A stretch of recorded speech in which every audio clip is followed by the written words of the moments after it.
I would not do any implants until a zirconium oxide implant, which is a ceramic, was available in the United States for commercial use by dentists. Okay, so now we're really going to get to, I mean, I have talked to a lot of people about this because I really was debating when I went through this procedure whether I should get zirconia implants, and my doctor did not use zirconia.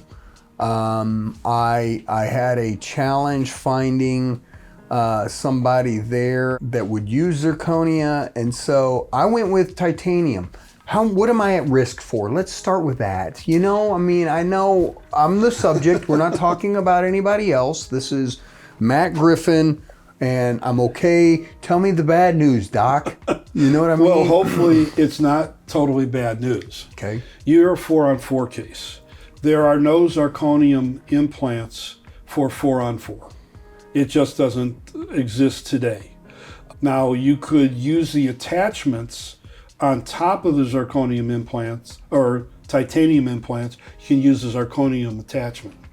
And many of the restorations that are made for the full arch are zirconium. Yep. You know that. Yeah. And they will use a stainless steel screw.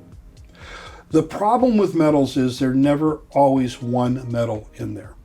Titanium, I had a guy come in here, he says, I got the purest titanium implant in the world. I said, that's very noble of you. And so it was, the guy was from Noble. I got it. Okay. So we started talking. I said, okay, what's in it? He says, titanium. I said, what else?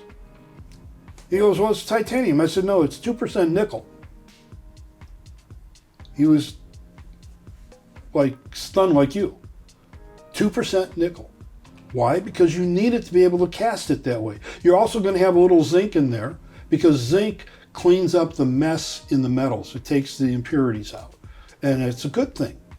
But then when you start doing the attachments that go on top of a titanium implant, a post that's usually metal with a different type of screw, now you've got 6 or 7 metals. Now there is not one cast crown that uses a pure metal. It's always a combination. It will be 35% X, Y, or Z, and then others. And so the problem is you got mismatched metals, dissimilar metals in a hydrophilic solution. Your saliva has enzymes. Enzymes mix with the metals and create extra electrons. So what do you do when you eat? Let's think of your favorite meal. Okay. All of a sudden your mouth starts to water, doesn't it? You get that saliva going. Right. It surrounds all those metals.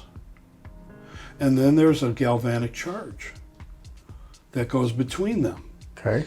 Have you ever opened up, now today with the cars that they have, you can't even find a battery. But in the old days when we were growing up, Right. did you ever see that crusty stuff on a battery? Oh, yeah. Yeah.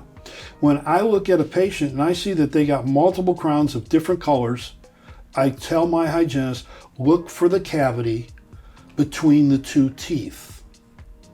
And they came to me when I first told them this. How did you know? I went in there with an Explorer and I could feel the softness of the enamel underneath the crown margin where the metal meets the tooth. It was always soft. And that's where the cavity starts. So you could get the best, finest dental work in the world. And I've seen some great stuff come through here by other dentists. And I say, God, I wish I could do as good as they do. You know, please. But what happens is over a period of time, they get that galvanic charge.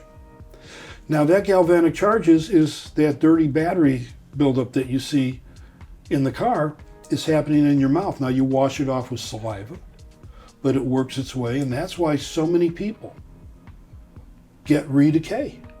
You know, you're not supposed to put a mercury-based filling next to a gold crown. Do you know anything about mining? How do you get gold out of a mountain? You inject it with mercury. And it pushes, they attract each other. Pushes out the gold. Really? Yeah. Look it up. You'll find out it's really interesting. So What happens after that? Now you got amylase, which is the enzyme that starts the digestion in your mouth. Now, everybody knows that you have to chew your food till it becomes a paste. So you have to chew 35 times or so, sometimes less, a little more, and get it so it's really pasty. Okay. So you don't get these big chunks going down your esophagus into your stomach, because the acid in your stomach is supposed to be 1. If you took acid from a person's stomach and put it on a piece of metal, it should dissolve the metal. Yes, I've heard that. Okay? As we get older, your hydrochloric acid gets depleted. I take hydrochloric acid with my meals because I'm an old fart. I'm 68. And I turn around and I put that in there, and I could figure out for each meal how much I should take. Because if you get an acid reflux, I took too much. But generally I just take 1, and it lowers the acid and I get a better digestion.